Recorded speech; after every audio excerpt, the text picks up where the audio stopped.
Why? Hello again, everybody. I am apparently live, but I have no playback. So bear with me while I see what's going on. Let me refresh my live stream. It says excellent connection. And there we are.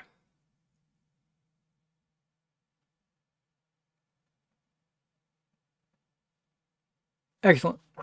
Okay. Hello again, everybody. This is Derek, and I am coming back at you with some more Pendragon. We have a new player, Owen. He's going to be joining us shortly. He's on a business call right now, so he can't jump off of that and, make a character until he's done with that. So I'm here to keep you company. So what we're going to do is I'm going to disable my camera. I'm going to turn on my Discord camera, and we'll be back in just a split second. So just bear with me. Wait, we got a new message. He says he'll be on in about 5 minutes. Okay, that's no problem. That's me. Oh, my camera's not going to work because I've got OBS has claimed it. So let's deactivate it in OBS. And refresh it in Discord.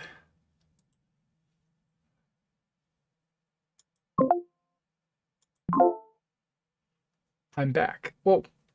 Okay, you don't see me very well. Okay. This changes always based on how many people are active or in the stream or whatever. I got to constantly fix this. But hey, got to do what you got to do. All right, so I'm just going to wait here in voice chat. If he pops in, you'll hear him, and then we'll have our conversation. That's the first time I've ever met him, so I'm excited. Plus, we're going to make character.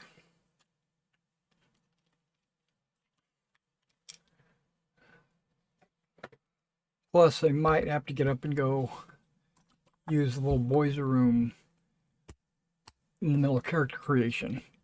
Hopefully not, but, you know how it is sometimes.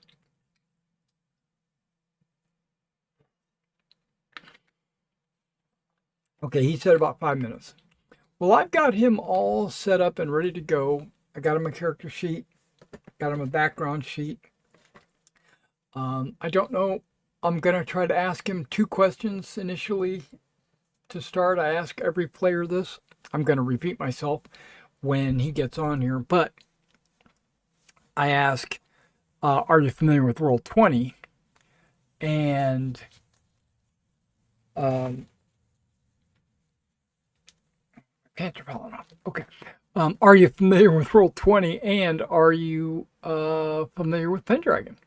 Because I'm not sure if I remember his comments, but I think he said he's not familiar with Pendragon, but I don't know if he's familiar with Roll20 or not.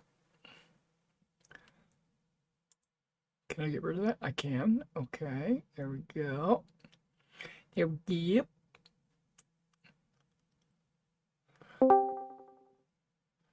Looks like he's here. Hello. How are you doing? I'm doing good. How about yourself? I'm okay. I've got a little stomach virus thing going on, but I'll survive. Are you done with all that work? Got to pay. I am on my lunch break. You gotta pay those bills, right? Yep. Yeah, no worries. It's going to take longer than a lunch break to make a character. Oh, that's fine. I have time until I got like a couple hours easily. So Okay. I'm going to ask you two questions. Are you familiar with Roll 20? Yes. Like, okay, so you're very fluent with where everything is and how to find stuff and all that good stuff. Yep. Good deal. What about Pendragon? Are you familiar with Pendragon? I am not familiar with Pendragon Okay. at all. I actually, after I got your invite to the Discord, I went and started reading on a PDF. Been like trying to read through the rule book. So Okay. All right. Did you get sixth edition? yes. Okay. Okay. Yeah, that's the one we are using primarily. I will have to admit that I've got some earlier edition materials that they have not reprinted in sixth edition yet. So there's a little bit of back backward compatibility issues. Um, but uh, also, there's a lot of other games that I am drawing inspiration from on certain things. So if it doesn't jive exactly with what the rules are, just just go with it. Okay. Okay. So it's what one of my pet peeves is rule lawyers. So don't quote never quote a rule to me. I Nope. will I will I will freak out. I've been a DM for 20 some years in D&D and other systems, and that's always the number one house rule at my table is never rules lawyer me in the middle of a session Okay, there unless you it's go. something that's You going to cause a character death. rocks fall, everyone dies. No. Yep. Okay, great. So in I noticed you're not in Roll 20 yet, but Yeah, I can go everything ahead. is ready for you in Roll 20. I have set up a little table. It's the map um, where I've got various different charts and tables, and it's mainly to remind me of where we need to go to make your character. But it's on there, and I can point things out to you on the tabletop uh, to help out with character creation. Okay. There you go. I see you now. And if you look in your journal, you should have a character sheet. You should have two, actually. You're going to see, if I remember right, something called uh, Background sheet. background sheet. Exactly. That background sheet, hold on to that. Uh, I use central casting for your character's background. Now, what it is, it's not a, how do I word this? I say this every time. I should know how to say this. It's not exact. It's not um, like it doesn't fill every blank. What it does is it gives you a bunch of character background bullet points, and then you flesh it out. Okay. So, like how many brothers you have, or are your parents still alive? Stuff like that. But it also has like, were you born in a sewer? Did all the chickens die when you were born? That kind of stuff. Yeah. Um, all right. So, believe it or not, the very first thing oh, okay. Let's back up. You're making a knight. Okay, you are going to be a knight. You are going to be working for a count. His name is Robert. Robert is loyal to Arthur. Arthur has only been king for about less than 1 year. Okay, so just last year, he was, well, it might be just over a year actually. Yeah, it's been about a year and 3 months, something like that. Uh, but either way, the country is divided. There's people that are loyal to him, and then there are people that are not loyal to him. So he's trying to unite the kingdoms under his rule, um, but he's still a young man. All right. So the very first thing you do is choose a name. Now on your table, uh, I'm gonna use a I don't know what I'm gonna use. How about the measuring tool? That's good because that gives you a nice dark line. The names are right up here on the upper left hand corner of the map. Those are not 100% definitive. You can, if you have a name that you want that's not on the list, just go with it. We're good. Naming convention. You are not, you do not have a last name, just FYI. You have a first name. You have an only name. Now, if you distinguish yourself, you might add that descriptor to your name. Like, I'm just going to use Owen as an example. You might be Owen the Brave, or you might be Owen the Rotund, or you might be Owen the Tall, or something like that. And that's something you can add later. Or you can choose a place like Salisbury or Sarum. These Castle on the Rock is Sarum. So you could say Owen of Sarum or Owen of Salisbury because there's probably not a whole bunch of Owens there. So you can do place names. Only the nobility, or you're a noble, but only the royalty, I should say, have family names. They're named after their father's father, like the Pendragons.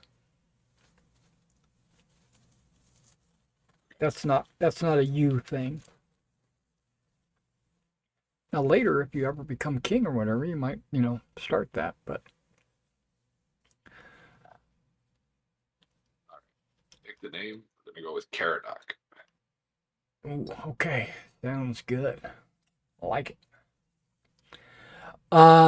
Okay, so I'm gonna pull up your character sheet, and follow along.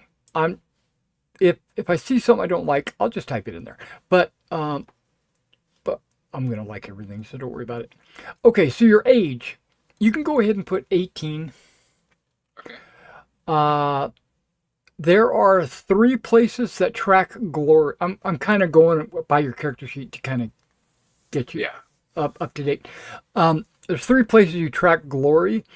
There's current glory, session glory, pending glory, and there's a bunch of other glories. Ignore that. Ignore that rule entirely. I only track current glory.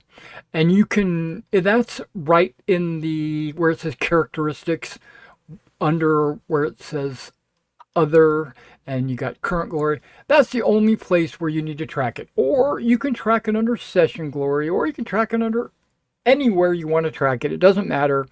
There's only one number that matters. And I just call it your glory. Glory is a measure of how renowned you are. That is the goal of the game. The goal is to get as much glory as possible. You'll get enough glory to maybe become your own king or whatever, and at that point, you've won the game. So you want to have a lot of glory. When you have children and they grow up, they're going to inherit some of your glory. You have inherited some of your parents' glory, and we're gonna get into that in a bit. But let's say that you are a knight on the road, and this guy rides up to you, and he's got this heraldry on his shield or whatever, and you look. You're going to make like a recognize roll to know who he is or recognize his heraldry, but you're going to get modifiers based on how much glory he has, right? So if he's like been around the block, you're probably going to know who he is. If he's new or fresh or low glory, you might not know who he is. If you go into a feast or something like this, if you have a really high glory, you might be sit closer to the salt. If you are trying to get married, and your glory is really high, your Lord will probably approve it. That kind of stuff. So glory is a measurement of your. I don't know. It's like it's just you know what it is. All right, moving on. So under where it says distinctive features, we're going to skip that just for now. Go to Lord would be Robert. And you can find all of this information on the table underneath where the names were. Okay, so you're going to see your Lord is Robert, the Count of Salisbury. You can put Homeland Salisbury. Culture is Cimeric. So where it's you are a Cimeric knight, you can put Cimeric. Class would be knight. Now, religion, you have a choice. You can be either a Christian or a pagan. There are 1 in 6 are pagan. So because it allows you, if you want, optionally, if you want to roll and you roll a 6, then you're a pagan, right? But otherwise, you're Christian. What does that tell me as a referee? That tells me everywhere you go, it's going to be Christian. But but I know the real story. Like the Druids and stuff, they're probably pagan. People that believe in nature over, what have you, they're live in the woods, they're pagans. Are there, okay, historically, in real history, not Arthur's England, but in real history, there would be a little bit of animosity between the pagans and the Christians. But in Pendragon, this is an alternate, this is not Earth 616, this is some other Earth. The pagans and the Christians differ on how to get there, but they both have a version of heaven. They both have a version of God, or gods, and they argue about how one is better than the other, but there's no open hostility. You have pagans in as knights in the service of Robert, right? There's also Christians, of course, but it could go either way, and it's your choice, really. The big game difference between being a pagan and a Christian is, think of being reserved, forgiving, merciful, stuff like that are Christian virtues, where a pagan would be lustful, energetic, and proud, things like that. It just depends on which direction you want to go. And that is a decision that you need to make. Which one? Or you can roll. I'll just roll a d6. Okay. I'm having a hard time deciding. 2, so I am Christian. You are Christian. That's right. Your current home is Sarum. Or, yeah, Sarum. Yep. Your heraldry will be determined later, and your motto can be set up however you want later. You can make a motto of your own, right? Okay, so I have some tables that's going to help you. I need to maybe find them.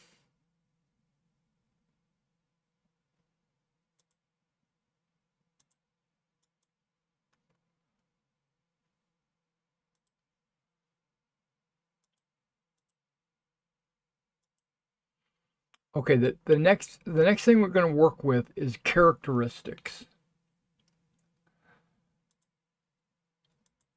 All right. There you go. It should have popped up. Yeah. There is a typo on this chart. Size is not 1d6 plus 5. You'll notice everything is 2d6 plus 5. I don't know why they don't just say everything is 2d6 plus 5. But, so you don't roll all of them and then assign them or anything like that. You roll them and put them in as you roll them. So, like, you roll size first. Boom, roll it. Then you roll dex next. You roll it and you put it in. All right, so size 2d6 plus 5, Yep. And just 12. yeah, and just go down the line and just put them all in as you roll them. Except when you get to con, you get an extra +3. So it's going to be +8 for when you get to con. That's rough. Very dexterous.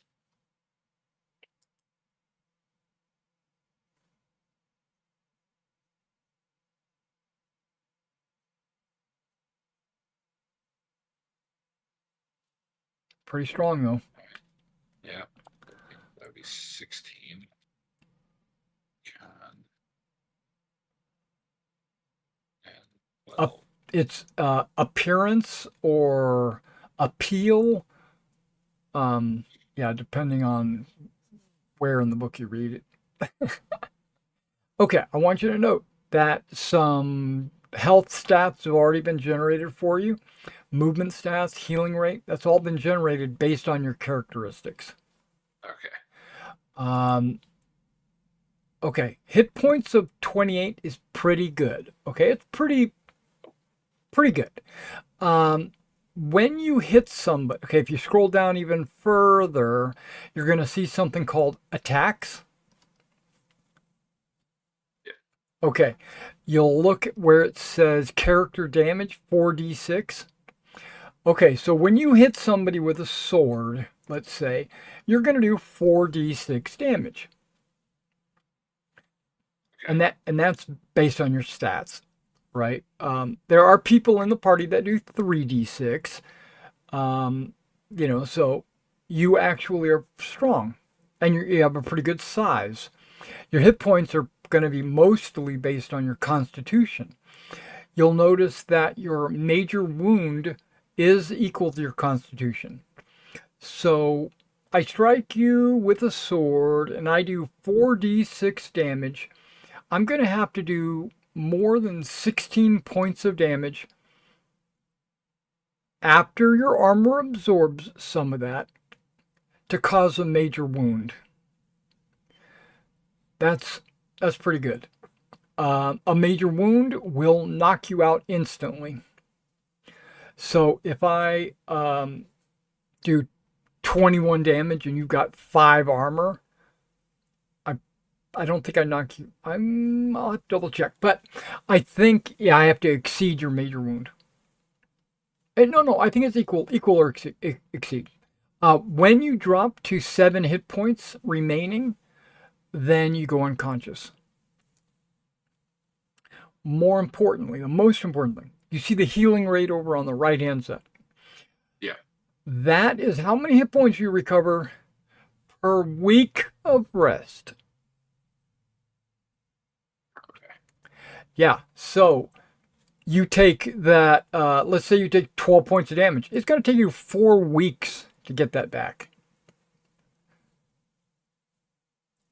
Right? And it can actually go faster based on like a really good chirurgeon, but usually you're going to get the healing rate per week, and that's convalescence. If you're up and active, you're not going to get that back. Yeah. So it's not just like an automatic healing kind of thing. All right, so those are your stats. Now you can raise stats up and down. Down usually happens due to injury or due to death. Not death, aging, and they go up due to experience and gameplay and stuff like that. Okay, so what else do we got? Right, distinctive features. Okay. That is 3.4.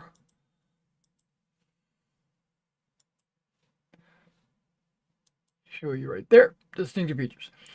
All right. So what is your appeal? Your appeal is 12. Your appeal of 12 means that you are plain. You get one negative and one positive distinctive feature that you can choose from. They are on the tabletop, and they're all the way on the bottom right hand corner over there. And you'll see that there's categories: physical, limbs, hair, face, speech. And then in each of those categories, you have a positive and a negative. You can choose any of the positives from any of the categories, and you can choose any of the negatives from any of the categories. So if you want to have a positive limb and a negative hair, that's fine. But go in and choose your distinctive features based on what you think your character should look like or smell like. I'll do positive blue.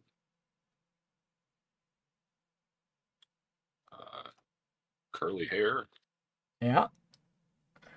And for negative, we'll do, because I'm this in real life, we'll do left-handed. What was the negative again?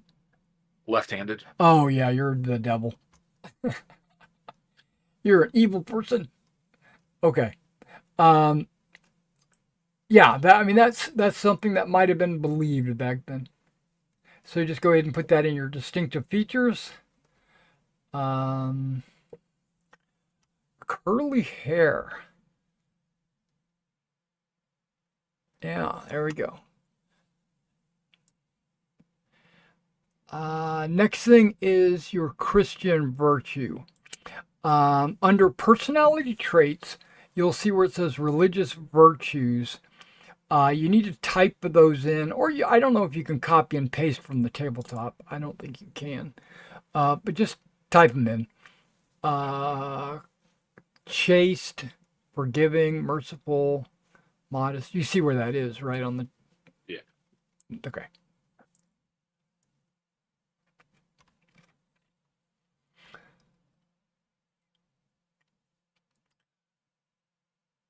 So your starting virtues, when you roll them up, you're going to get a +3 on each of those.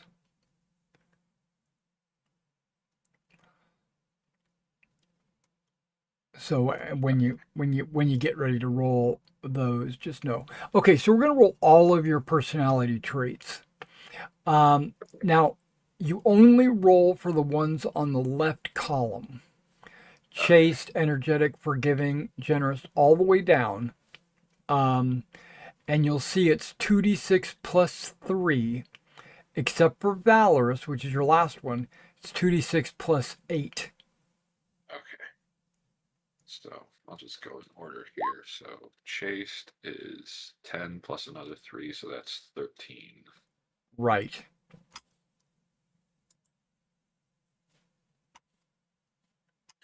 Energetic is 9. Oops. Forgiving is 15. Yep. Generous. Apparently, I'm not very generous.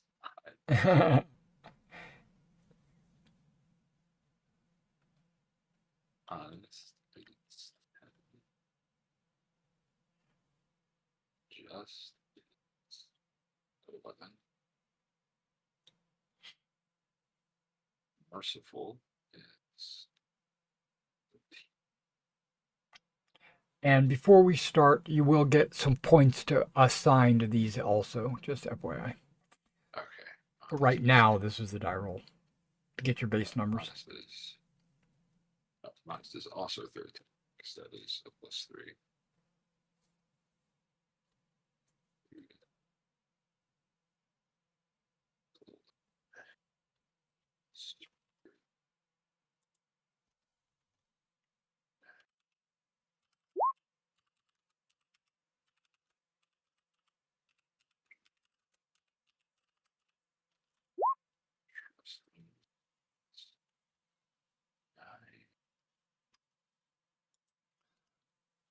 Avarice is 15. Okay. So now here's the rub. All the ones on the right side tally up to 20. So like your chaste being 13, your lustful would be 7. Okay. And you can just fill it in all the way down. Throughout your gaming career, if either one of them goes up, like if your energetic goes up, your lazy will go down. Goes down. Right. It has to total 20.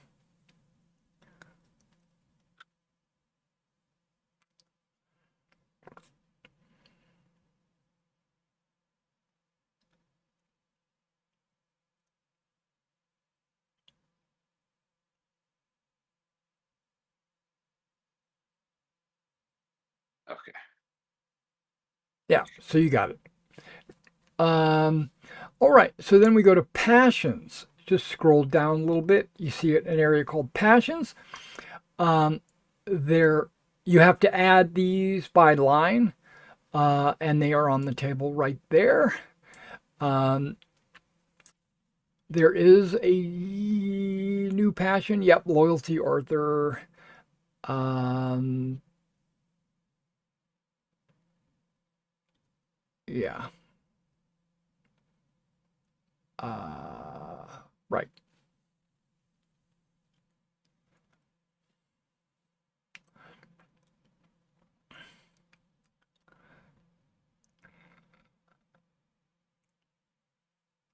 Yeah, when it says homage Lord, you can put homage Robert, but that's fine. You can leave it like that. And deity would be, Christianity or whatever, but we know what it is. Um Station is like you respect um your position in the hierarchy and you understand you might be passionate about it. Like I'm a knight, you're a peasant, or you're a king and I'm not, that kind of stuff. Yeah. Hospitality is it's kind of your graciousness when you're hosting uh, people in your home. That's usually what hospitality is. Um, Hate Saxons because okay, there's a hate. You can hate a lot of different things, but you hate Saxons because you're in Salisbury, which is right next to the Saxon kingdoms, and they're constantly when they do raids, it's almost always into your land, your territory, or Robert's territory.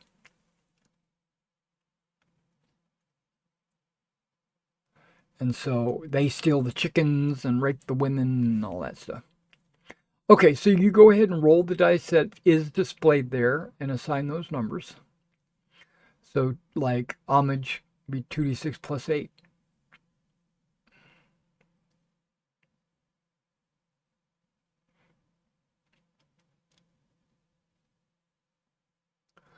Oh, that's real good.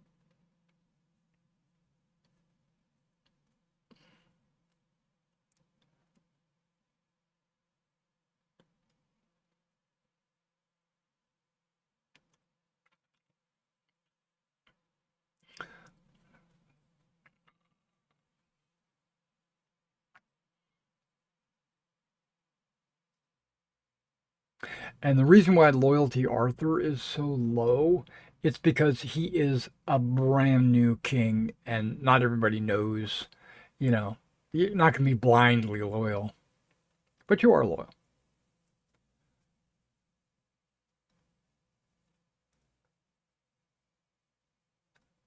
And you don't have a whole lot of hate in your heart. Yeah, there you go. Now, right below that, you'll see 4d6 plus 1. Those are points you get to add to your passions. So just roll 4d6, add 1, and then you can add them to your passions, but you can't go higher than 15.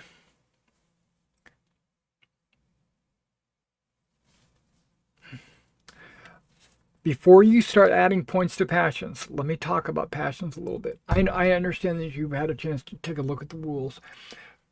Passions, but just in case, passions are. Have you played D&D before, like fifth edition? You said yeah, right? Yes, I forgot my mic was off. Yes. Okay, so think of passions kind of like a way to get inspiration. Um, it, if you succeed in the roll, you add 5 to your d20 roll. If you critical your passion roll, you'll get a plus 10 to your d20 roll. Um, so having a really good passion, uh, it you let's say you encounter a bunch of Saxons on the road and you're going to have a fight with them.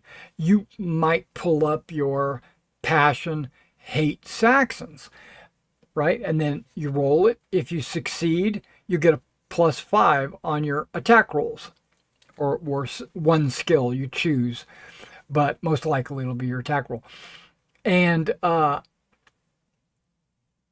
if you fail, but the downside is if you fail, there's a chance that you will go into a melancholy state. First of all, it's going to give you minuses, so it's a gamble to decide if you want a plus, if it's a plus or a minus, and then if you're melancholy, that sometimes lasts for days or weeks, where you mope about, because you hate Saxons, but you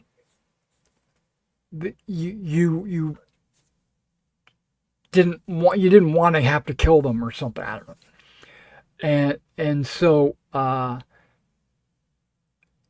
you can't use every passion for every occasion. So like if let's say you're fighting some Picts, you can't say I'm going to use my hate Saxons. No, doesn't apply. Okay. So. And you can't. And some of these are okay. You can only use one passion once a day.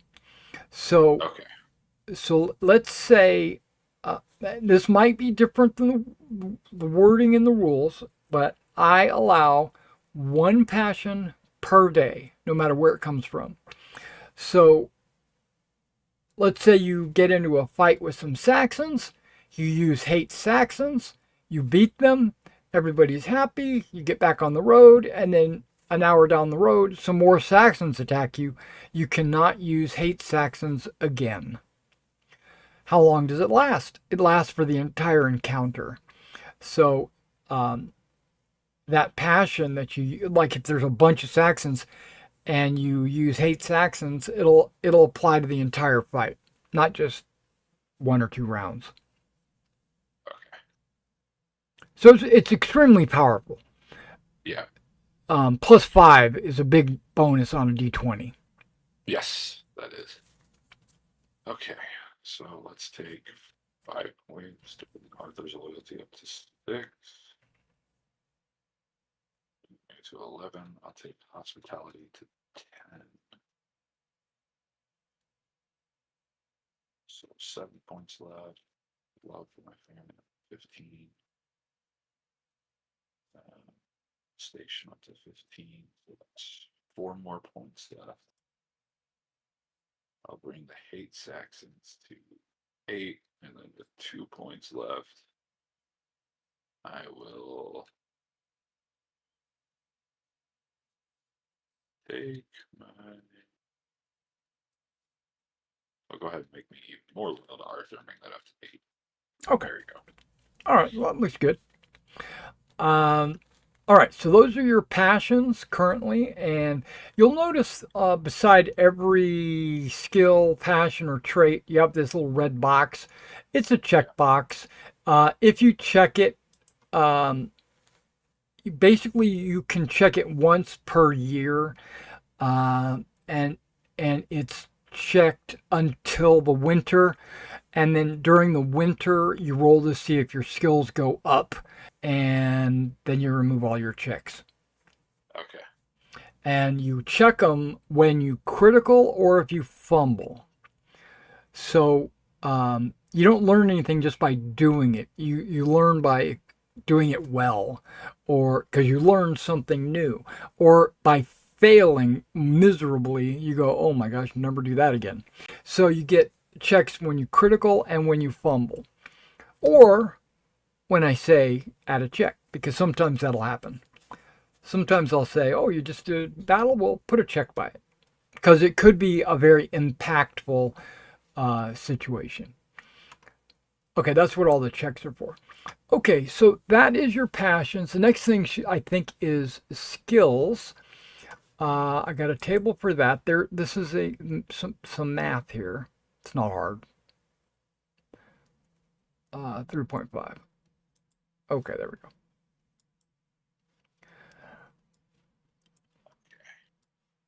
All right, so you go through every one of your skills and apply these values. And then I get a +3 to horsemanship, charge, and courtesy. Yes. 5. Because you're Cimeric.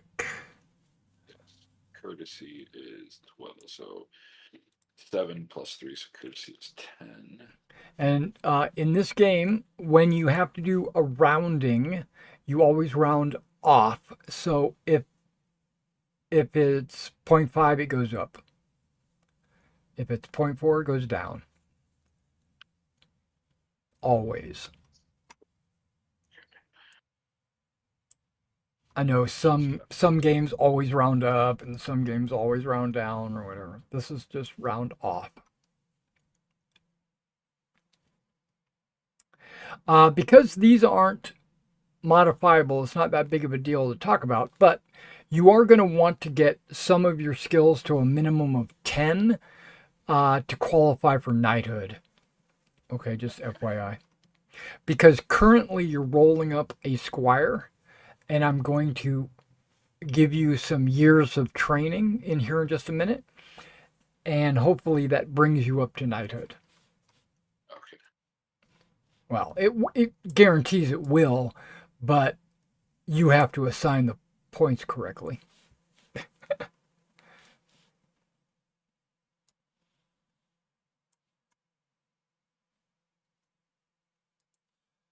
Just let me know when you get all those in there.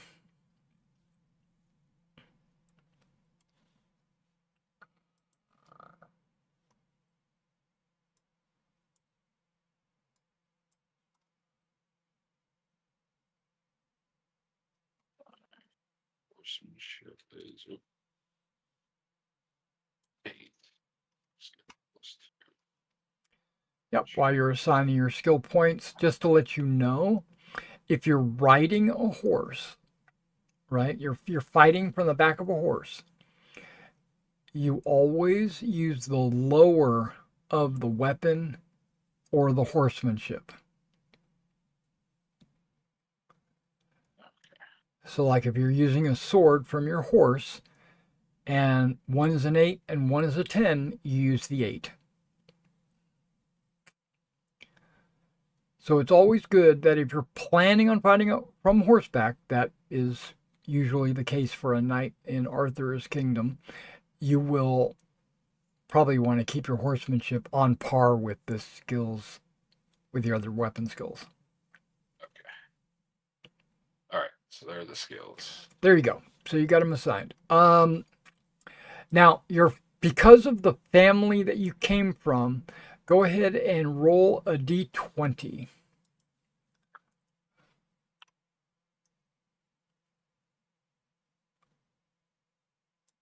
12. Okay, you have a family characteristic of scheming. So that means your intrigue goes up by 3. Okay. So you're, there's a lot of little, your father and your mother or whatever, they got some little secrets going on in the background. Okay, that was your family characteristic. Now you also get 10 skill points. If you look on the map, you can see there are some limitations to how those can be applied. Um, you cannot raise a skill over 15 using this.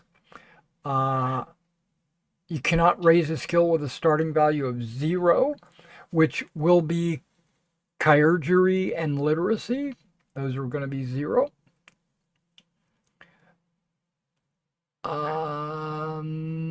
And I can't raise a skill higher than my appeal characteristic.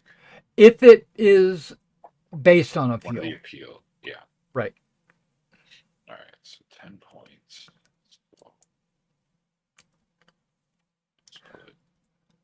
Now remember, there are some knightly skills you want to make sure you qualify for. So we'll put 10. So I gotta put 5 there.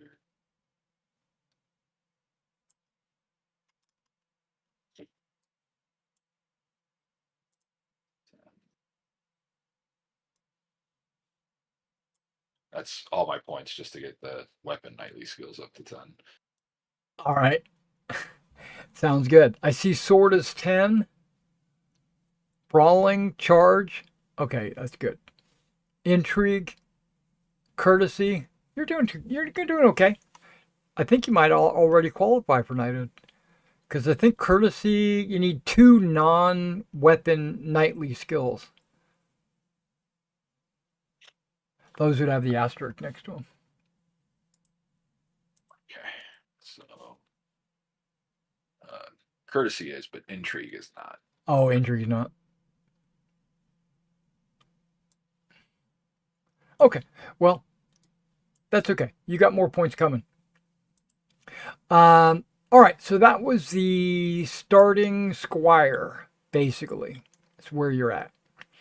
Now you're going to get. You became a squire when you were 14.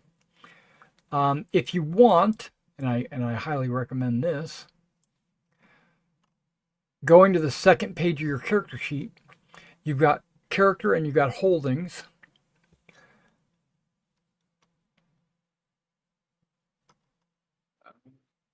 The very top. There you go. You can figure out when you were born just by taking the year 511 and subtracting 18. 493. And squired, you were squired when you were 14 years old. And you were knighted at 511. There is no round table. You haven't died. None of that other stuff applies. Okay. Current game year, 511. If you want to keep track of that over on the right. And we'll talk about your total glory in a minute. But we're going to talk about training right now. Go back to your character sheet. You have 20 points to spend on skills.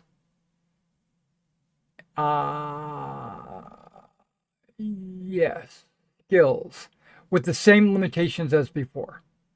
Okay, 20 points. So we'll say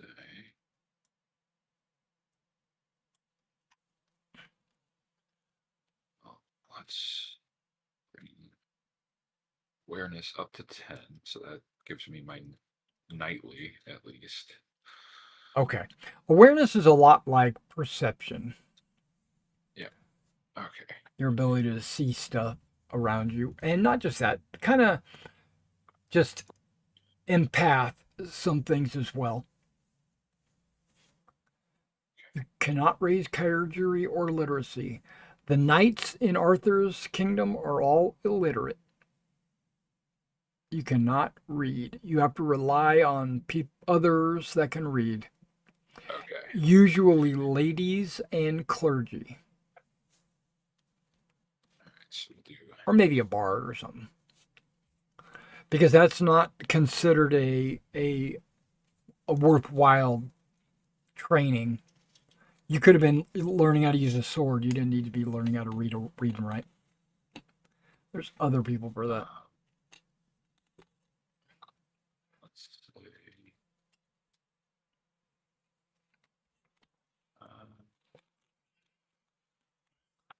Kind of awareness. So I have 8 points left. Okay. Okay, you got your charge, your horsemanship, your sword. That's really good. Okay. Just FYI, battle is your ability to understand what's going on in a very large melee when there are units moving around.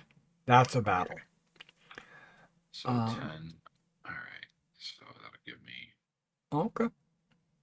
3 points left. And just because I feel like it fits with someone whose family was scheming and full of intrigue, we'll make it so I am orate. Okay, good. So you can spin a tale. Okay, that's your 20 points, right? All right. Now Yep. you get 4 points to raise a trait or a passion.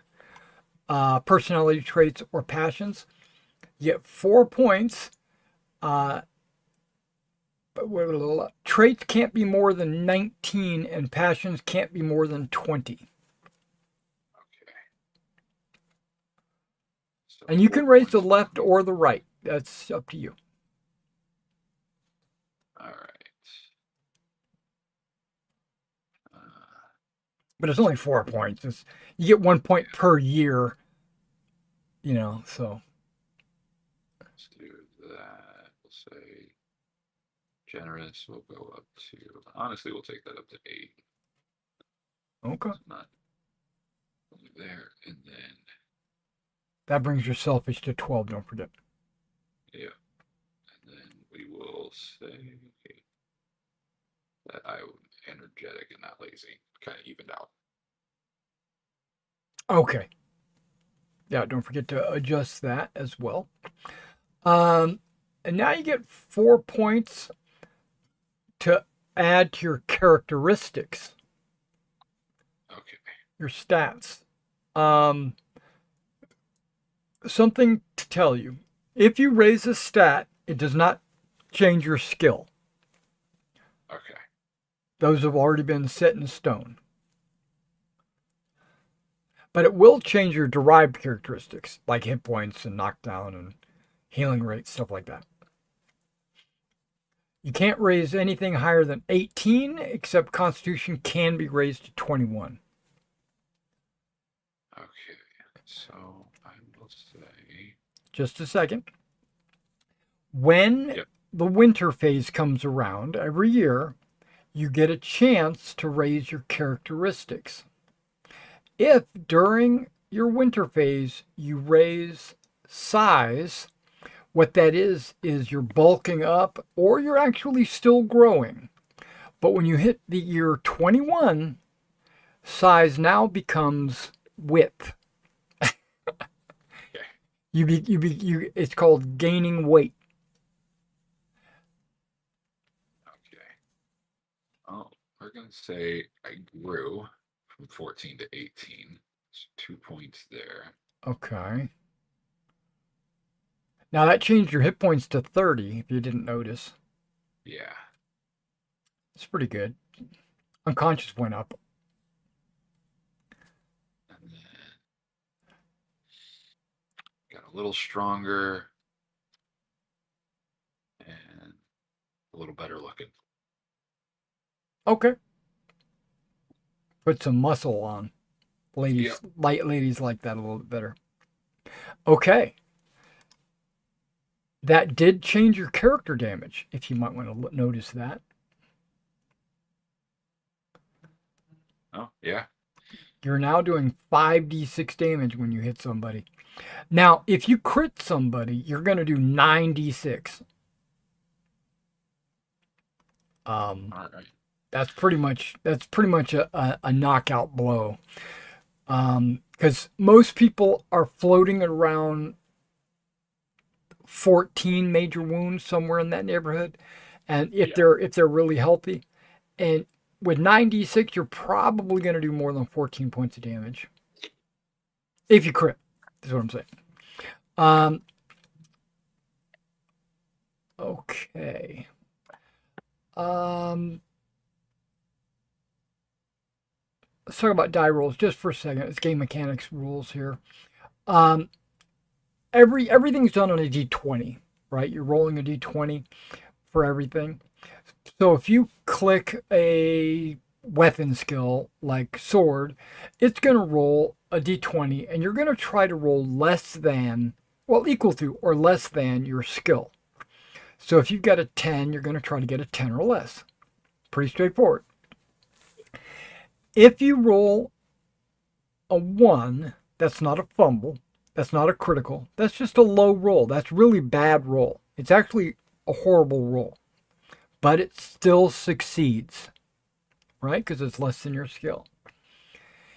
If you roll an 11 or more, you failed, right? Didn't succeed.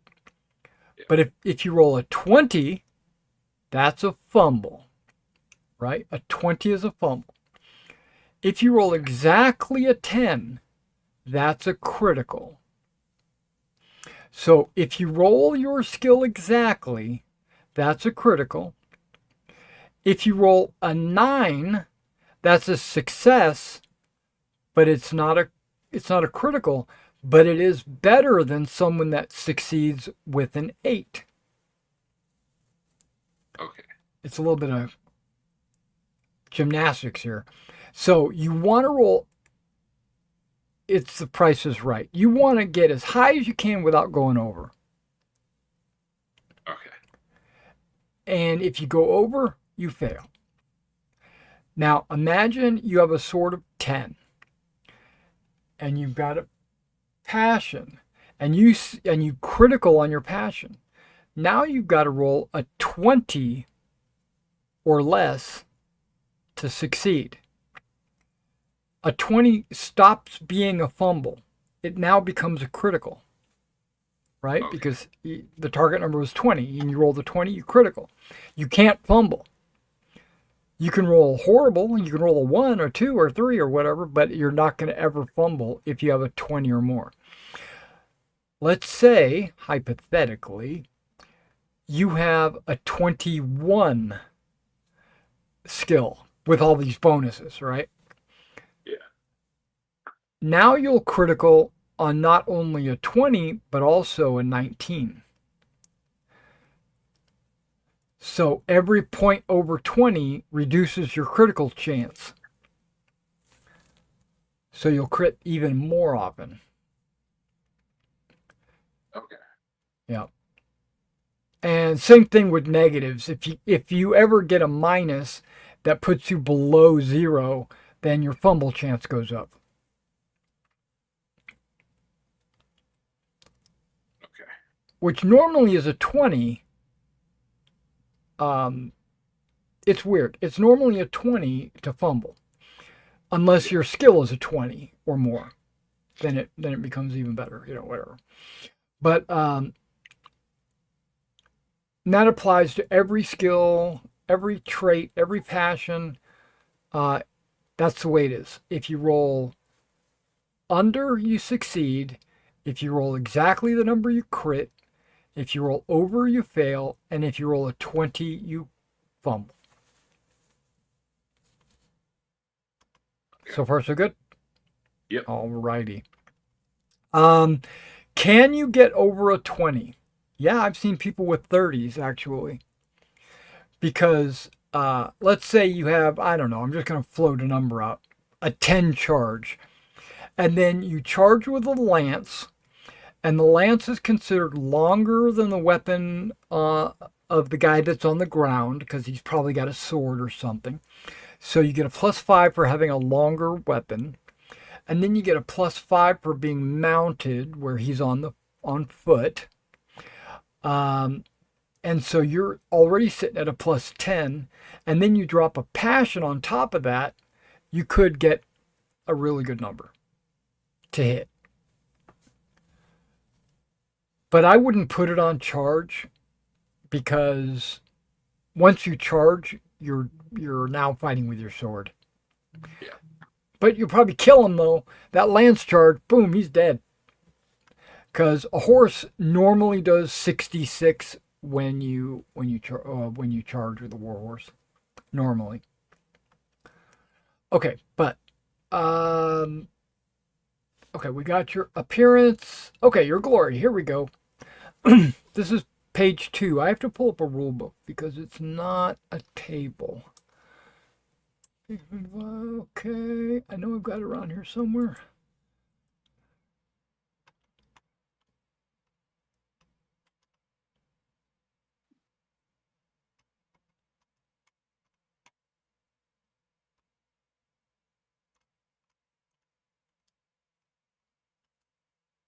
Parents' glory. Okay, roll 6 dice 6. I'm going to go to holding. There you go. This is your estate glory. 27. Okay, so that is actually not 27. That's 20, 2,900.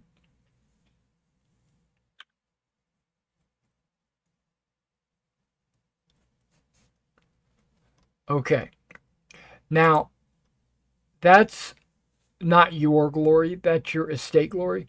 So if you divide that by 4, that's your glory. Okay. So And you can put it in there like in parentheses or something like that, just so you'll know. You can separate your father's glory from your glory.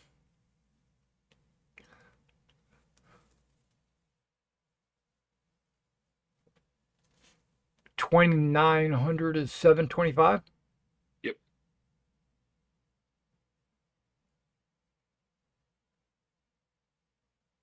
Sounds good. Okay, so um, 4 things happened to your father. Um, okay, so over here on the right where it says important events, you're going to be adding these lines. Now, a lot of this is happening before you were born or, while you were a kid or whatever. But these are important events that happened to your father. You can even put uh, on the line that it happened to your father. You're going to get 4 of these. Go ahead and roll a d6.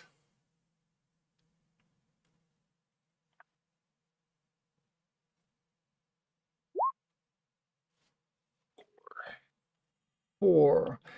Okay, there was a. Okay, roll the d6. I can tell you what year it happened.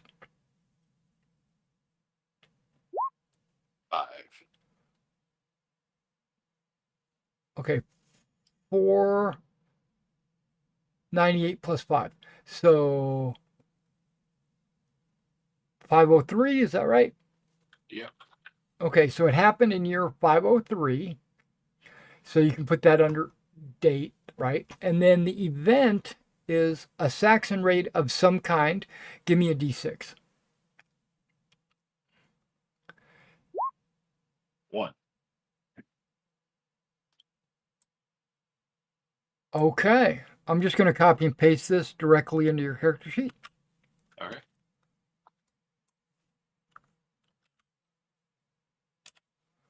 There you go. This is you can put your father destroyed a Saxon raiding group single-handedly. It's pretty impressive. Yeah. Got him some glory. That was 1 out of 4. Okay, let's do the next one. D6 to start. There we go. 1. A 1. This happened in year 484.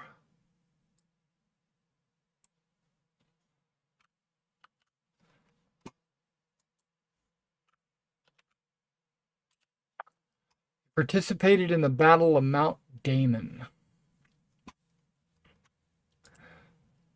Okay, give me another D6 roll. 3. Okay, this happened in 495.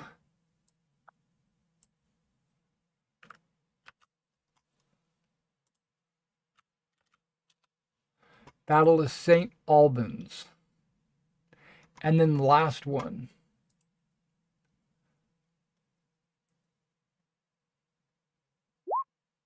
5. Okay. He had gone on a quest. Um, it's not any specific year. You can kind of fashion how you want it. Give me a d6 to see what kind of a quest it is. A 3. 498. Okay.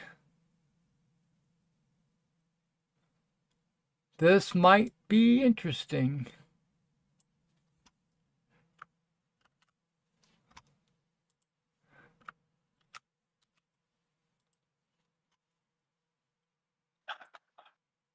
All right.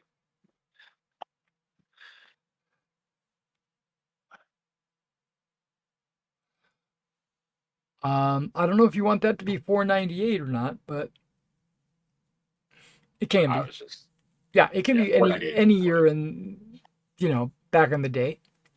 Yeah, when he was a young man, he went out and he might have been with some other people. He would not necessarily be all by himself, right? But but maybe he was with his squire, and there's a problem. The his giant's family doesn't like your family. Good info to know. Okay, you're gonna be knighted here in just a moment. Um, I have to keep moving your character sheet out of the way. Okay, there we go. Being knighted. There we are. I still need to get you the rest of your inherited glory and everything. So let me get to page 55.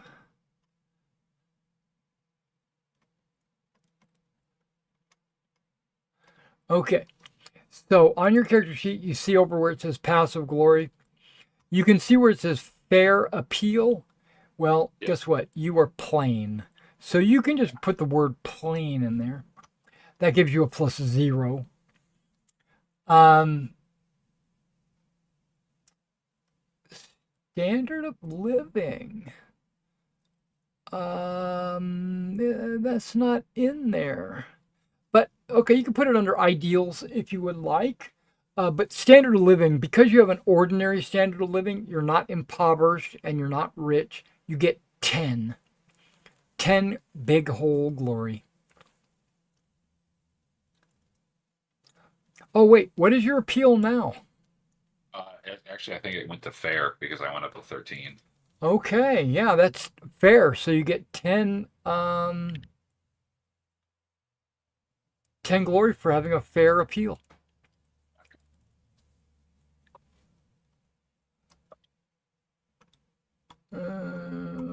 Okay.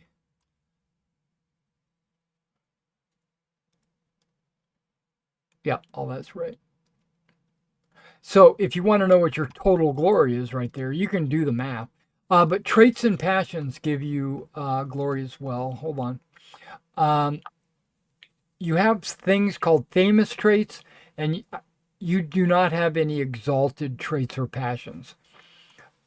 You would have had to have had a 21 or higher, and there's no way you can have that. But if you've got anything that's 16 to 20, that's famous, and that gives you a 15 per. It's got to be 16 though. And passions too, or just Yeah, personality and traits? and passions. Yep. Okay. So you have Uh, one. yep, I have one. I have So five. that's 15 glory. Okay, And now you so can do a total glory. 760. Not bad. But you're going to get when you were knighted, you This is just number you just have to add in.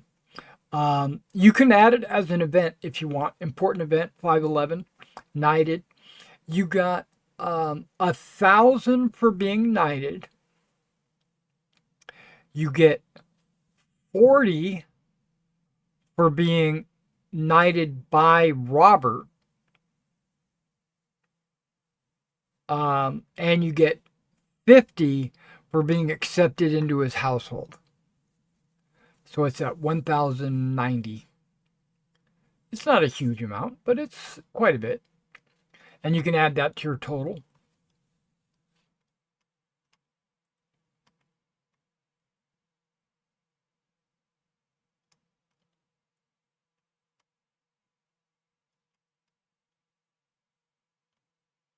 Now, a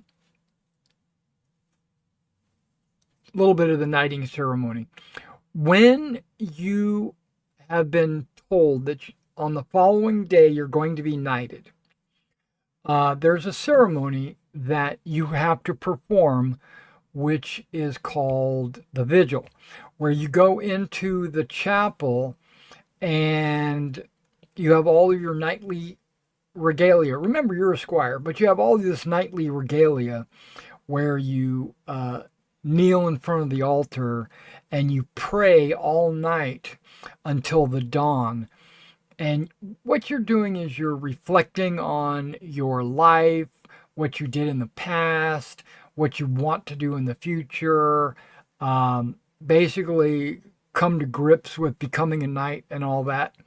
My question to you is, are you going through the motions, or uh, are you being like taking it to heart? Like, are you are you just there because you're becoming a knight, or are you there because you want to be in the vigil, praying to your Lord and all that? I think he would want to be in the vigil. Okay, so you get to put a check by a skill or a trait called spiritual. Okay, perfect. Now you need to make an energetic roll. So you just click on energetic.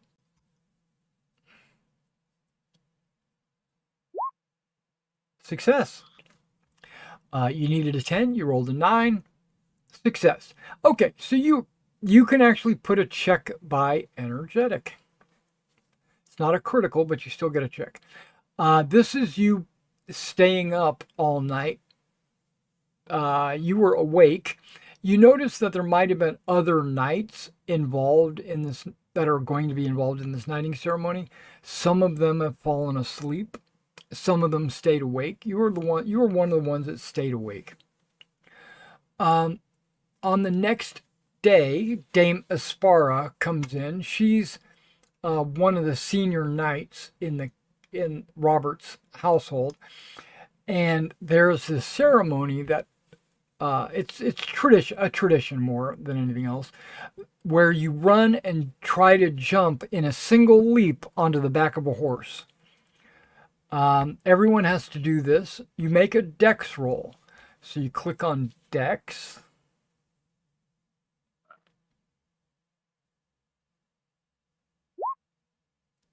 And you slam into the buttocks of the horse and you slide down. It's not a fumble. You didn't roll a 20, so you don't like bust your ass. You just didn't make it in the jump. Okay. You're given a bunch of stuff, which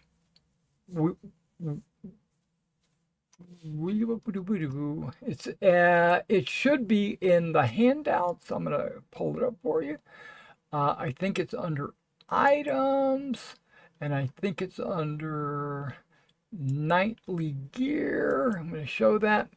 Okay, you are given all of that.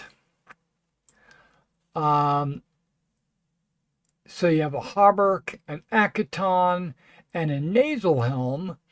And so you can see that that gives you a total of 10 armor. So on your character sheet, you can put armor points 10. Okay. There you go. But what I'd like to do is I put 10 plus 6 because you also have a kite shield that if you're able to position it, you will get 6 additional points of armor. So technically, when you succeed, you'll have 16 points of armor. When you fail, you'll still have 10 points of armor.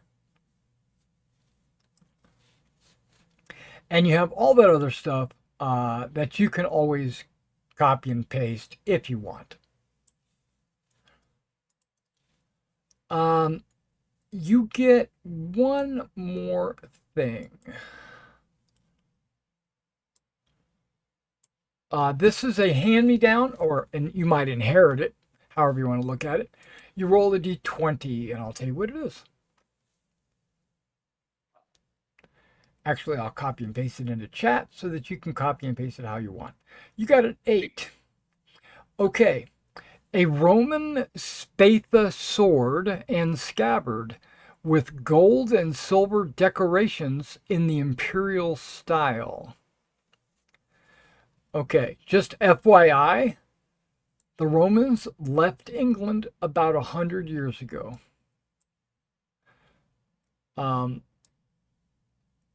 So the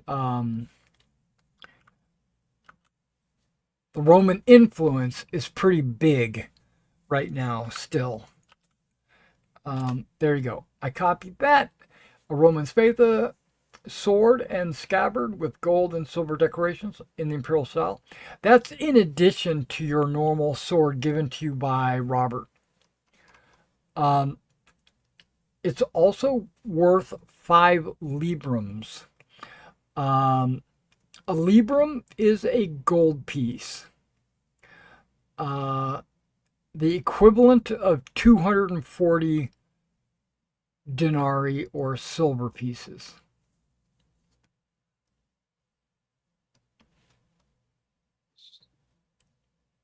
There. You have equipment on the front page if you didn't already know, all the way at the bottom. Now this gives you a +5 courtesy when at a Roman court, or if you gift the spatha to a Roman lord to receive a F5 favor. I wouldn't do that, but that's me. I'm not going to give that away. But if you're at a Roman court, just owning it gives you a +5 courtesy. And if you give it to them, then they will owe you a favor. But the Romans have left England, so you would have to travel really to go to a Roman court, or they would have to travel into England, which I'm sure that they probably do. Okay, so you're also given a squire. You're given 4 horses. You have a war horse, 2 riding horses. That's one for you and one for your squire, and a pack horse that carries a lot of your gear, like when you travel.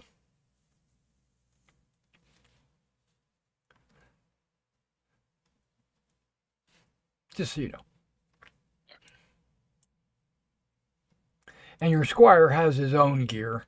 He's got like a padded coat, a helm, a shield, and a spear. That's what he normally has.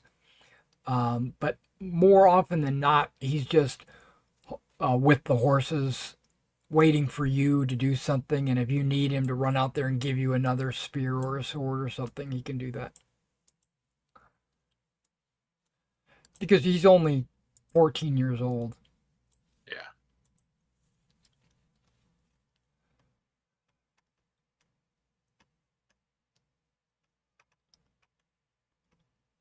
On your character sheet where it says there should be a place called Squire. Yeah, there you go. We're gonna roll for something for the Squire.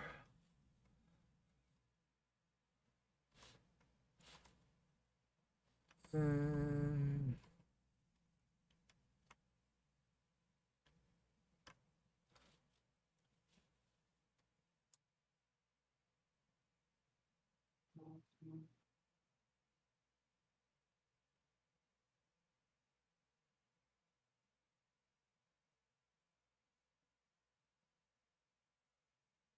Bear with me.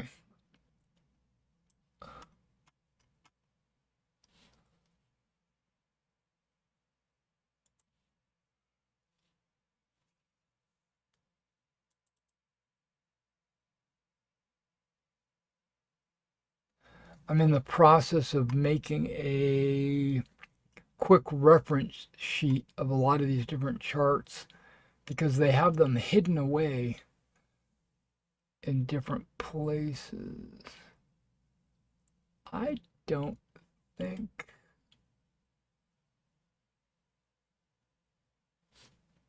I don't think I pulled that one out. Okay.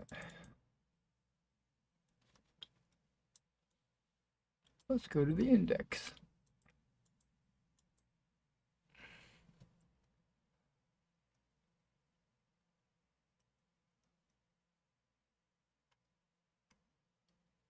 Because squires have a starting modifier.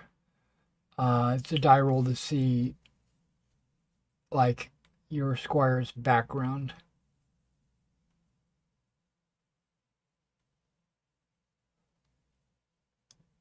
Okay.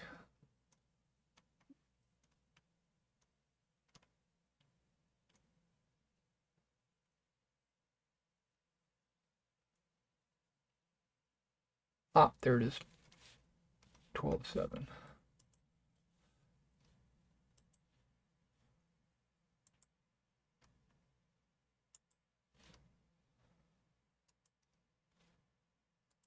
Okay, I'll pull that one right up. And that's a D20 roll.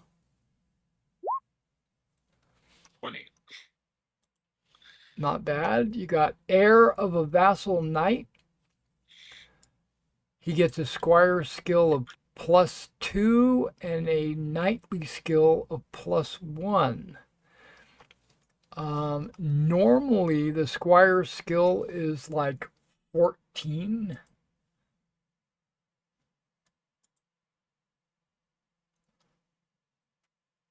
Okay, this was, what is it called? Heir of a Vassal Knight.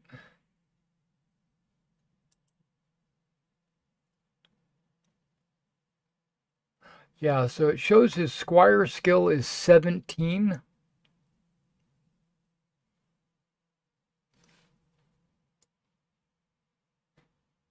Yeah. And in the notes down there, you can just put, or you can add a line, put knightly skill is +1. Knightly skills normally start at 5, uh, but don't worry about that. Just put a line and just put +1.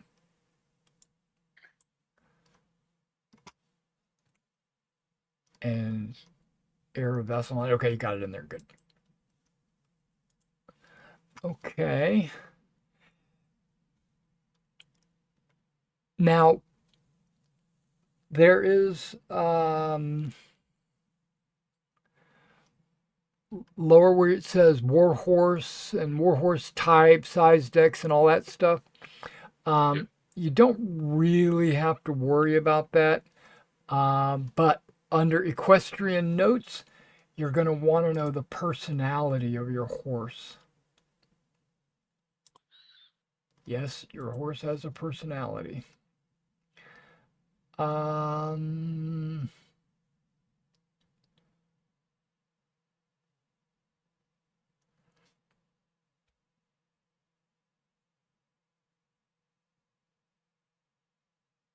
nope. Okay.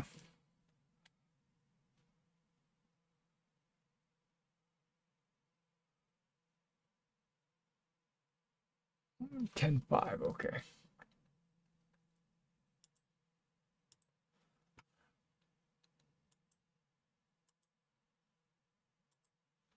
Give me a D20 roll. 8. 8. Careful. Not one to trip up or break things.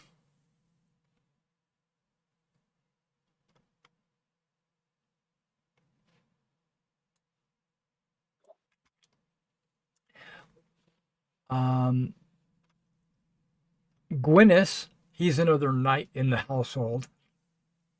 He has a horse that is fairy touched, has an otherworldly quality.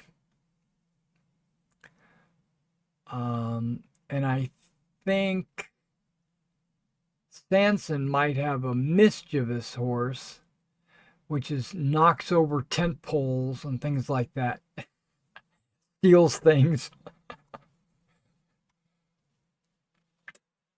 But yours is careful, not one to trip or break things. What color is your horse? And the only one I'm concerned about is the war horse. The riding horses, they don't have any personality. I'd say chestnut. Yep, that works.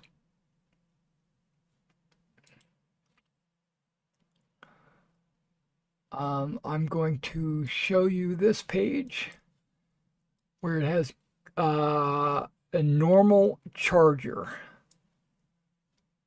It has some stats if you wanted to put those in there.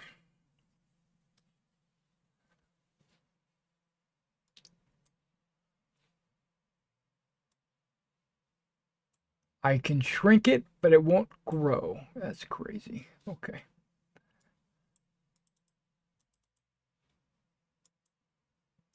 Huh. I just closed it. There we go.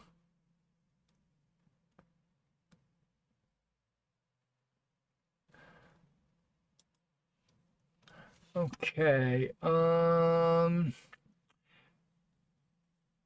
You got your equipment, you got your item, you got your knighting bonuses for glory. The only thing left now is the background. And then you still got time?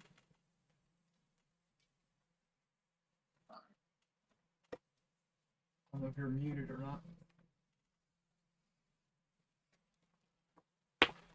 You still got time, or are you running out of time? I got about 20 minutes. Okay, well, we'll try to rush through it.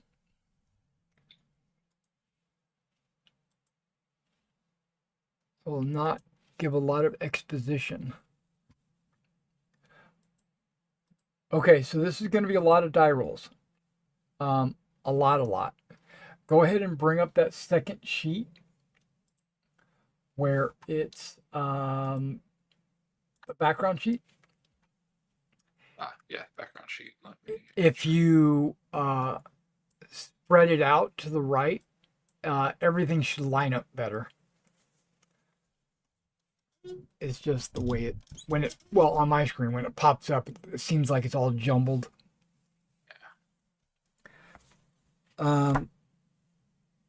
Okay, just as a default, just so you know, you're going to see things like culture mod, soul mod, title mod, legit mod. Okay, birth mod. Those are all kind of in a column. When you determine something, it's going to be either affecting those modifiers or it's going to rely on those modifiers to modify your die roll.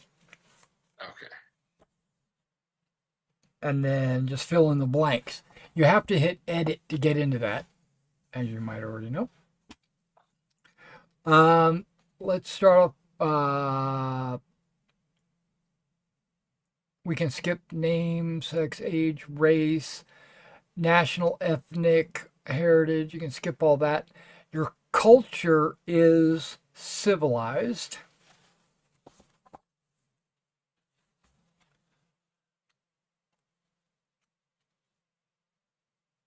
That's going to give you a culture mod when I get there.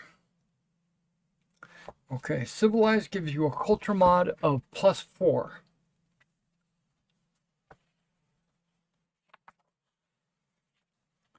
Your title, your social level is noble. That gives you a +5 title. I'm sorry, social mod. Not title. We're skipping that. Okay, first die roll. D20 plus culture modifier.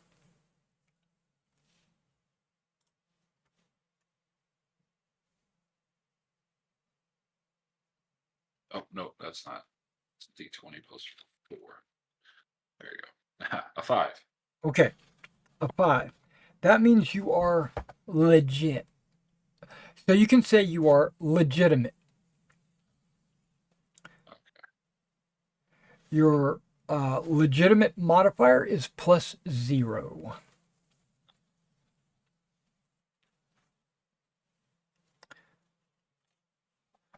Now a D20 plus culture. I'm trying to rush you through this. So D20 plus culture, 15. okay. You lived with your aunt and uncle. So where it says family, you can say aunt and uncle. That tells me that your mother and father might have died, passed away, were in prison, something, but you were raised by your aunt and uncle. Okay. D20, straight up. If I don't say mod, then there's no mod. Just D20. 19. 2D4. 5. You have 5 siblings. Okay, roll 5 dice. It could be any dice. Okay.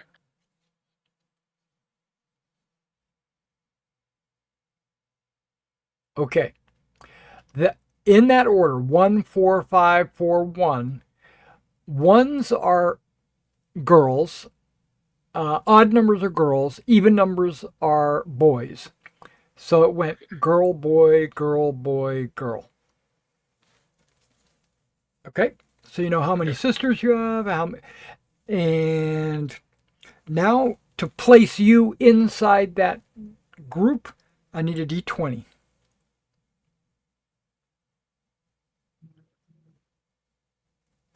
18. Okay. You were second to last born.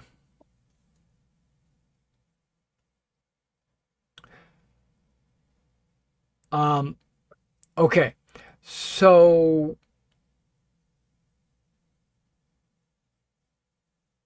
you only count the males. So you are either right before or right after your middle sister. Your choice. We'll do right before my middle sister. Okay, so it goes 1 for you, 5 for 1. Got it? Yep. Okay, perfect. Roll a d12. That's the month you were born. That is called time of birth.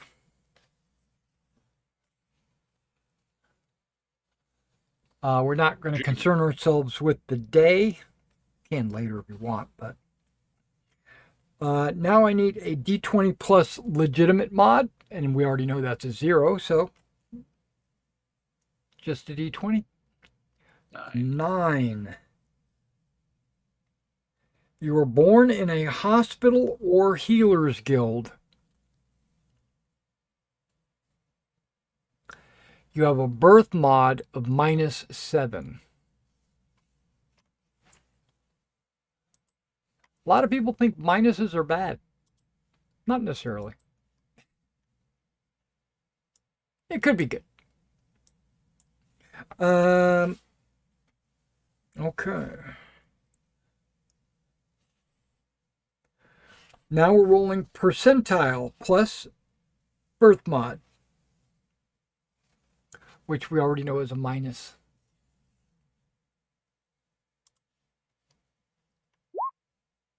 $28.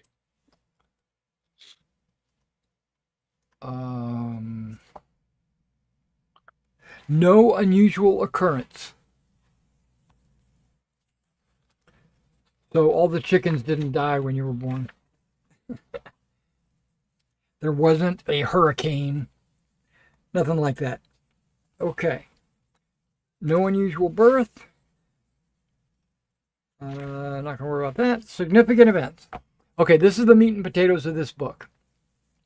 You roll a D. We'll go ahead and do it all right now. Roll a D3. Or you can roll 2D3. That'd be fine. Just roll 2D3. Okay. 3 and a 2. A 3 and a 2. So there's going to be 5 events. Okay. Now you can put these on your character sheet where it said historical events or whatever it's called. And you can open up 5 different lines. Okay. So roll 3D12.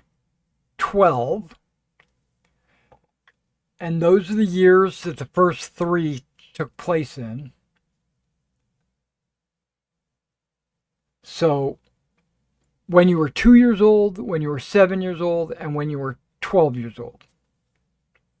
Yeah. So far, so good. Now, Yep. 2 more, you're going to roll 2d6. And those are plus 12. So just roll 2d6. There you go. So 1 when you were 16 and 1 when you were 18. Okay.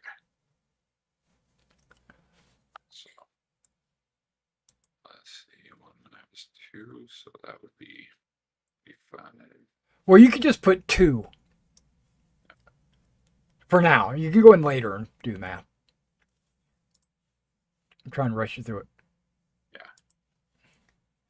Yeah, just put 2, 12, whatever. 7, 12, 16, and 18. Okay. These are all going to be D20 plus social mod. What's your social mod? Social mod is 5. 5. Okay. So D20 plus 5, right? And this is when you were 2 years old. 11. 11.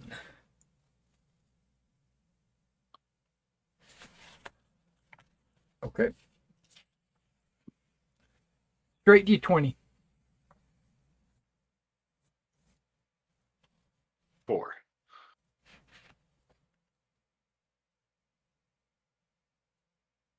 Okay, you have a close friendship with one of your siblings.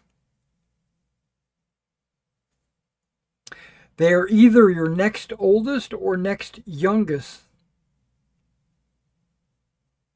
Your choice, right? All right. I'll do it with the next oldest girl.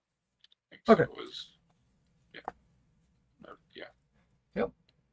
Basically, you two. I mean, you're 2 years old. I mean, come on. Yeah. How old was she? Probably 3 or 4 years old. I mean, Yeah. she probably had to take care of you or something. I don't know. Because you don't become a page until you're 7. Yeah.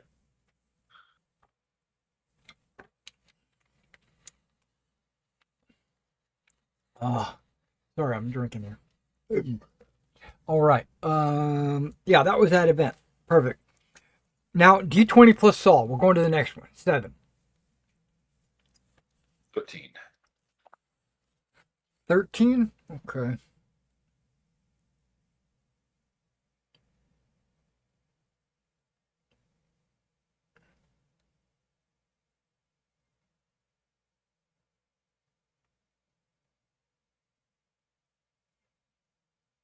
Okay.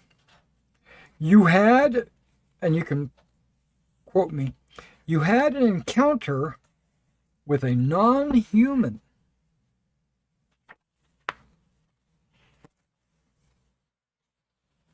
You can decide if people believe you or not. That's a D20. Give me a D20. We're going to determine which one it is. 11.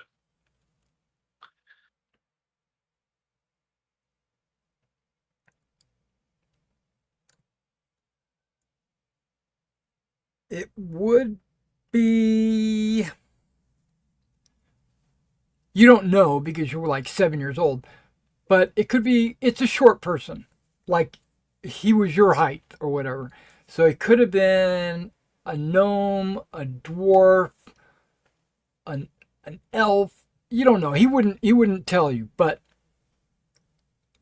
a short person, a non-human short person.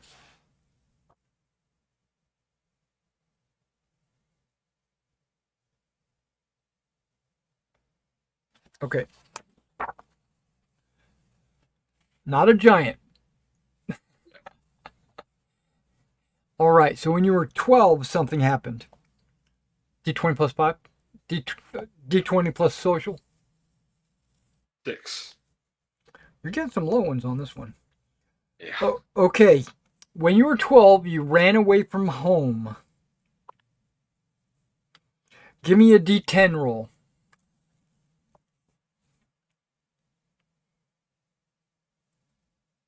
5.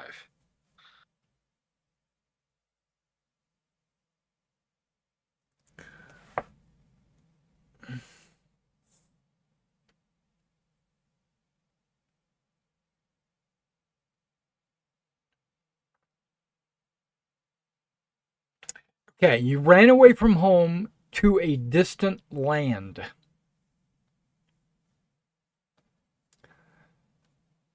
Okay, so let's work this in reverse. Your home is not here. It was somewhere else. And you ran away from home and you now live here. Maybe there was a calamity and you had to leave home and live with your aunt and uncle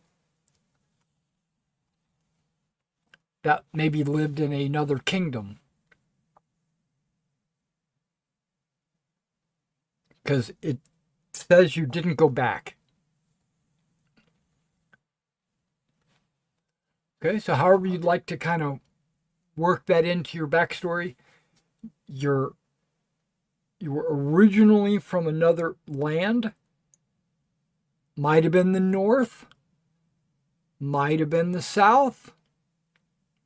Maybe it was a Saxon area. No, let's not do that. That'd be really bad. But it could be the north because they're hostile with Arthur, but that doesn't mean anything. Maybe you fled.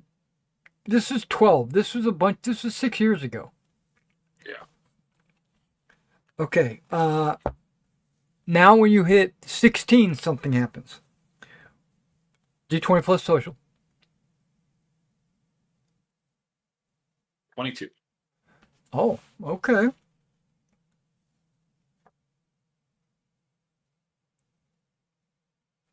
Okay.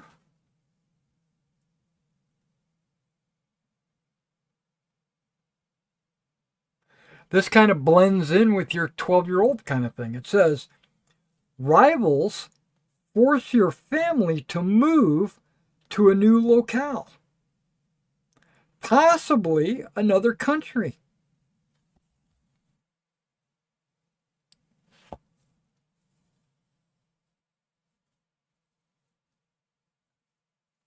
And you can like blur the lines and kind of blend that together like it might have all happened at the same time kind of thing.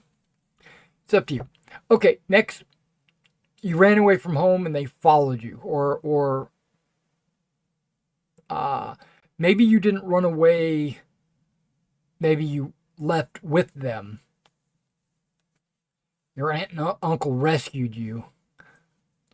your family stayed behind and died or something. Who knows? So D20 plus social.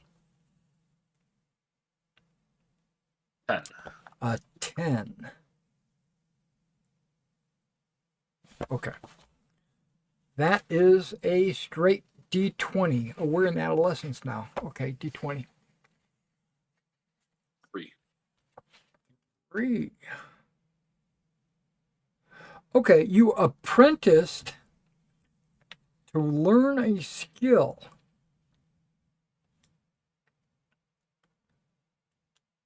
Um,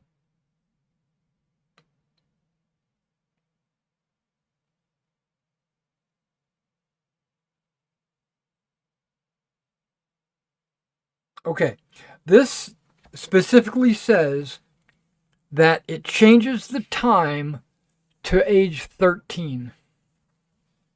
Okay. So, uh, what skill? Okay, I'm about to tell you. Because that would have been right about when you ran away from home or your aunt and uncle moved or you moved to go live with your aunt and uncle or something. I'd say. Hold on, I got to roll. We got to roll. Oh, you roll for the skill. Okay. I didn't know if it was like that. I got to find the table. There's like 700 tables here. Literally. I'm going to 419. There it is. 419. Give me a D10 to find out what table I roll on.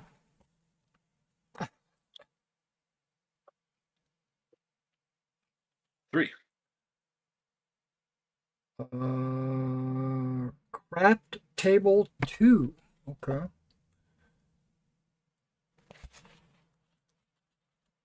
Really?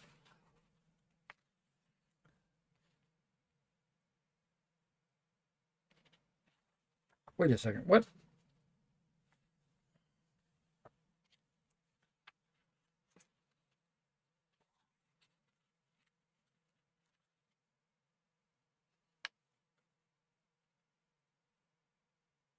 Okay.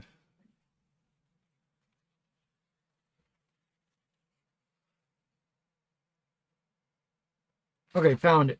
D20, straight up.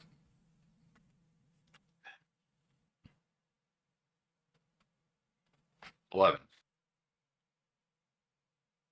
Animal trainer. So you trained animals like dogs or horses.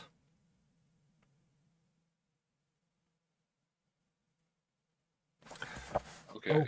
Okay, so if you want, you can add 1 to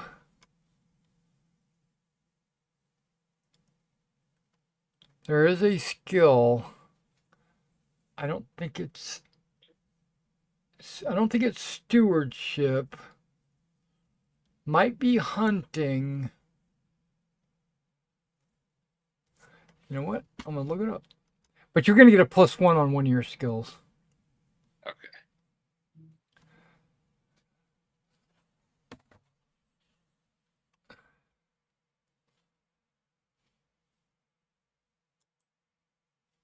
I think it's in the DMG.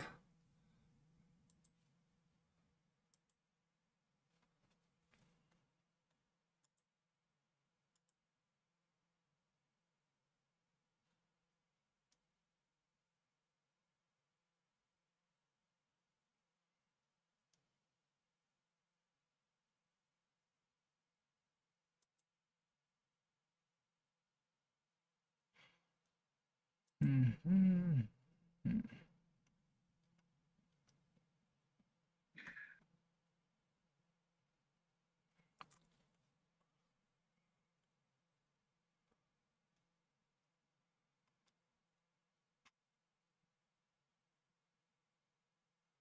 I don't think it's bestiary.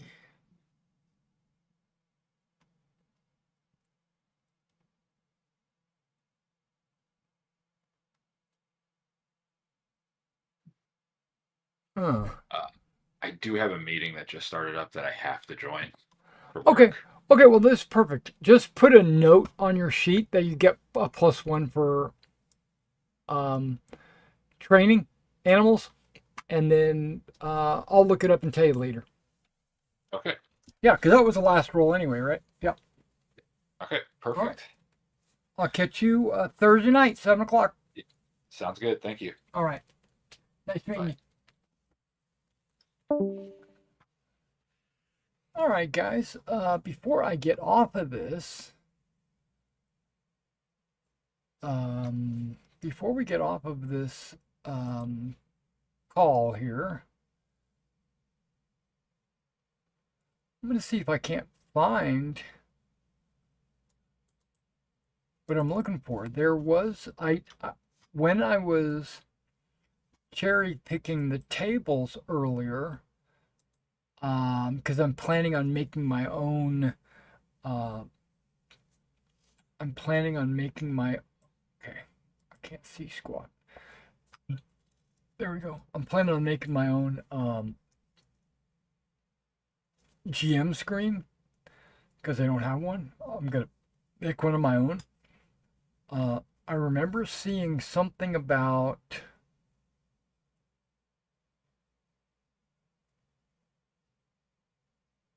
training horses to be able to do things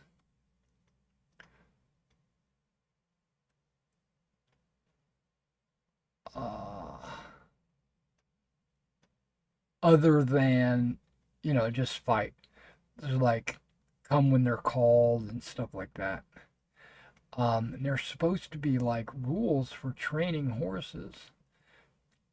And so I want to find out what that skill is so I can tell this guy, here we go, horse training. I found it.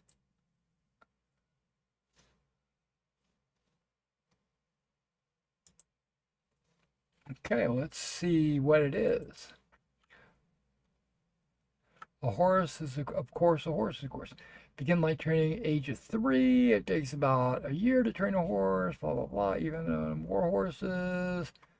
Best way to train a horse is to expose them to experience. Breeding determines horse can accomplish. Unique training. It is possible to train some horse to perform actions.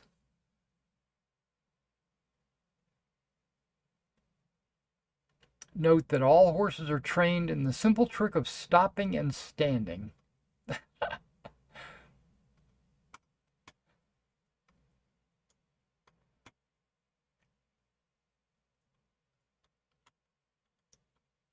Okay, what does this say?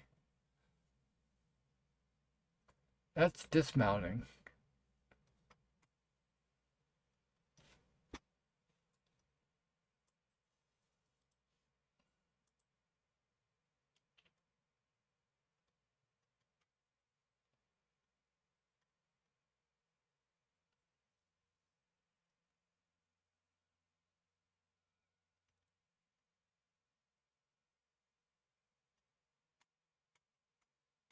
Okay, I have a feeling that I'm missing something.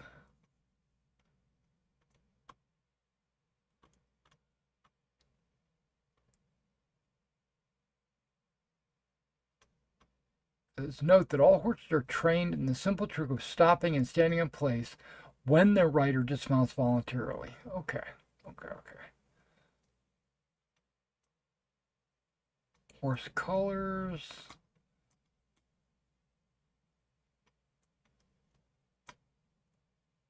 Horse care.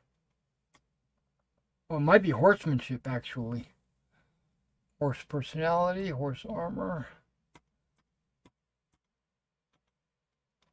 I didn't see anything about training, like a die roll or anything. It was just very matter of fact.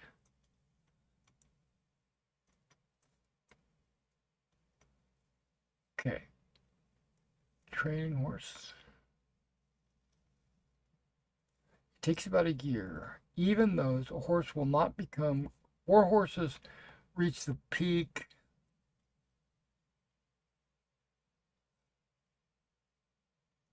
So how do you train dogs?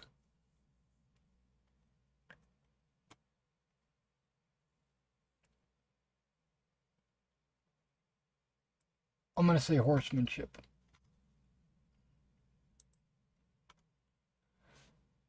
Okay.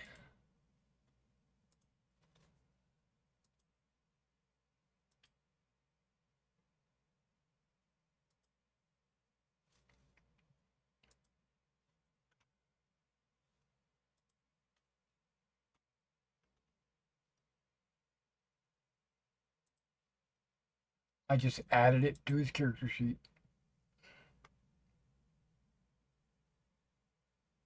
Because the only thing I could think of that it would be,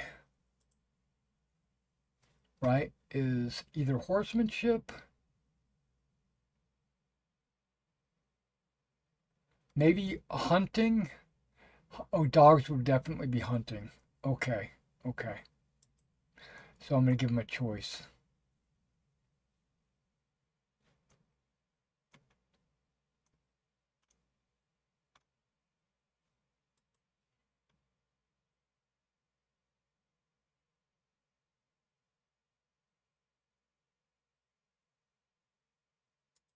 Okay. Either horsemanship or hunting.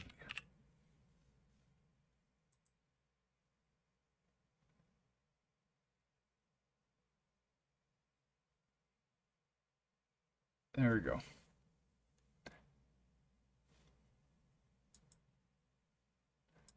All right, guys. Thanks for coming out and watching a new night be generated. And we didn't do his heraldry, but he ran out of time.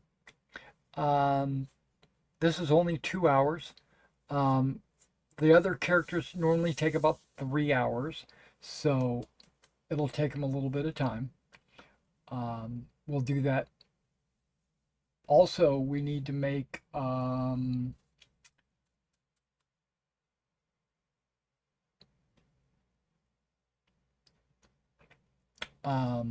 not Jesse.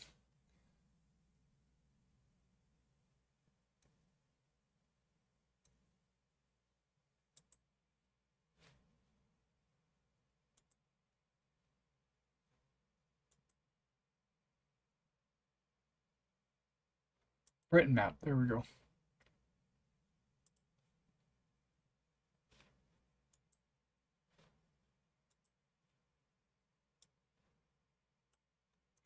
But I think he's on this page right there. Sir Joseph.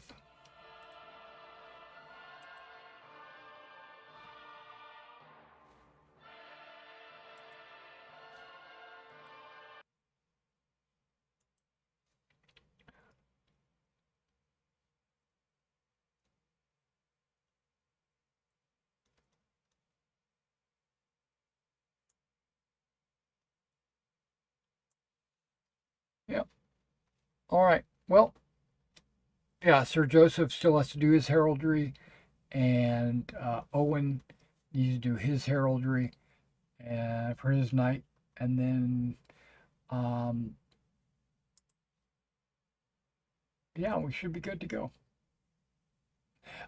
Just FYI, guys, I had like 6 people asked to join the game, um, and I replied to a couple of them because that's all I wanted. And then we lost a player. So then I replied to a couple more and I sent Discord links to every single one of them and I sent game invites to every single one of them. And so uh but only Owen replied. That's 1 out of 6. They all I'm just trying to get into people's minds. And why would you get on Roll20? This just why would you get on there? Go, oh, I'm looking for a game. Oh, look at this. There's somebody out there in the world running Pendragon. I've never played Pendragon. I think it might be fun. Here, let me go ahead and send him a message. In the message, they type up, "Hey, I've never played Pendragon. I think it would be a really cool game to play. Can I join your game?" A day later, I see it and I go, "Hell yeah, invite. Come on in. Let's make a character." And then I get no replies for a week. Nothing. Nobody's accepted the invites. Nobody's jumped on the Discord. Nothing. So, um, that's 5 out of 6. That's weird. To me, I think that's just weird. Weird. Sorry. All right. I'll catch you guys later.